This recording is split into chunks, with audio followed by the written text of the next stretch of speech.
नमस्ते। सदीनामा द्वारा आयोजित ऑनलाइन कविता पाठ में मैं सुशांत सुप्रिय गाज़ियाबाद से स्त्रियों पर लिखी अपनी कुछ कविताएं सुना रहा हूं। पहली कविता है एक सजल संवेदना सी। उसे आँखों से कम सूझता है अब, घुटने जवाब देने लगे हैं। बोलती है तो कभी कभी कांपने लगती है उसकी ज़बान। घर के लोगों के रडार पर उसकी उपस्थिति अब दर्ज नहीं होती, लेकिन वह है कि बहे जा रही है अब भी एक सजल संवेदना सी समूचे घर में। अरे बच्चों ने खाना खाया कि नहीं, कोई पौधों को पानी दे देना ज़रा, बारिश भी तो ठीक से नहीं हुई है इस साल। मेरी अगली कविता है वह अनपढ़ मजदूरनी। उस अनपढ़ मजदूरनी के पास थे जीवन के अनुभव, मेरे पास थी कागज़ कलम की बैसाखी। मैं उस पर कविता लिखना चाह रहा था जिसने रच डाला था पूरा महाकाव्य जीवन का। सृष्टि के पवित्र ग्रंथ सी थी वह, जिसका पहला पन्ना खोलकर पढ़ रहा था मैं। गेहूं की बालियों में भरा जीवन का रस थी वह, और मैं जैसे आंगन में गिरा हुआ सूखा पत्ता। उस कंदील की रोशनी से उधार लिया मैंने जीवन में उजाला, उस दिए की लौ के सहारे पार की मैंने कविता की सड़क। मेरी अगली कविता का शीर्षक है कामगार औरतें। कामगार औरतों के स्तनों में पर्याप्त दूध नहीं उतरता, मुरझाए फूल से मिट्टी में लौटते रहते हैं उनके नंगे बच्चे। उनके पूनम का चांद झुलसी रोटी सा होता है, उनकी दिशाओं में भरा होता है एक मूक हाहाकार। उनके सभी भगवान पत्थर हो गए होते हैं, खामोश दिए सा जलता है उनका प्रवासी तन मन।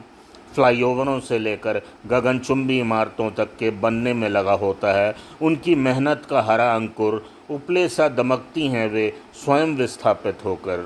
हालांकि टीवी चैनलों पर सीधा प्रसारण होता है केवल विश्व सुंदरियों की कैटवॉक का, पर उससे भी कहीं ज़्यादा सुंदर होती है कामगार औरतों की थकी चाल। अगली कविता का शीर्षक है कामकाजी पत्नी। यह कविता मेरी पत्नी लीना को समर्पित है। दफ्तर से लौटकर थकी हारी आती है वह, तो महक उठती है घर की बगिया। बच्चे चिपक जाते हैं उसकी टांगों से जैसे शावक हिरणी से। उन्हें पुचकारती हुई रसोई में चली जाती है वह, अपनी थकान को स्थगित करती दूध चाय नाश्ता बना कर ले आती है वह। उसे देखता हूँ बेटी को पढ़ाते हुए तो लगता है जैसे कोई थकी हुई तैराक बहादुरी से लड़ रही है लहरों से। आज खाना बाहर से मंगवा लेते हैं। मेरी बात सुनकर उल्हाना देती आंखों से कहती है मैं बना दूंगी थोड़ी देर में, ज़रा पीठ सीधी कर लूँ। दफ्तर के काम से जब शहर से बाहर चली जाती है वह, तब अजनबी शहर में खो गए बच्चे से अपने ही घर में खो जाते हैं मैं और मेरे बच्चे। सूख जाता है हमारे दरिया का पानी, कुम्भला जाते हैं हमारे तन मन के पौधे। इस घर की धुरी है वह है तो थाली में भोजन है, जीवन में प्रयोजन है। दफ्तर और घर के बीच तनी रस्सी पर किसी कुशल नटी सी चलती चली जा रही है वह। और अब मेरी अगली कविता का शीर्षक है स्त्रियाँ। हरी भरी फसलों सी प्रसन्न है उनकी देह, मैदानों में बहते जल सा अनुभवी है उनका जीवन। पुरखों के गीतों सी खनकती है उनकी हंसी, रहस्यमयी निहारिकाओं सी आकर्षक हैं उनकी आँखें। प्रकृति में ईश्वर सा मौजूद हैं उनका मेहनती वजूद। दुनिया से थोड़ा और जुड़ जाते हैं हम उनके ही कारण।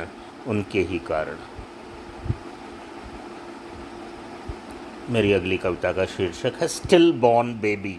वह जैसे रात के आईने में हल्का सा चमक कर हमेशा के लिए बुझ गया एक जुगनू थी। वह जैसे सूरज के चेहरे से लिपटी हुई धुंध थी। वह जैसे उंगलियों के बीच में से फिसल कर झरती हुई रेत थी। वह जैसे सितारों को थामने वाली आकाश गंगा थी। वह जैसे ख़जाने से लदा हुआ एक डूब गया समुद्री जहाज़ थी जिसकी चाहत में समुद्री डाकू पागल हो जाते थे। वह जैसे कीचड़ में मुरझा गया अधखिला नीला कमल थी। नमस्कार।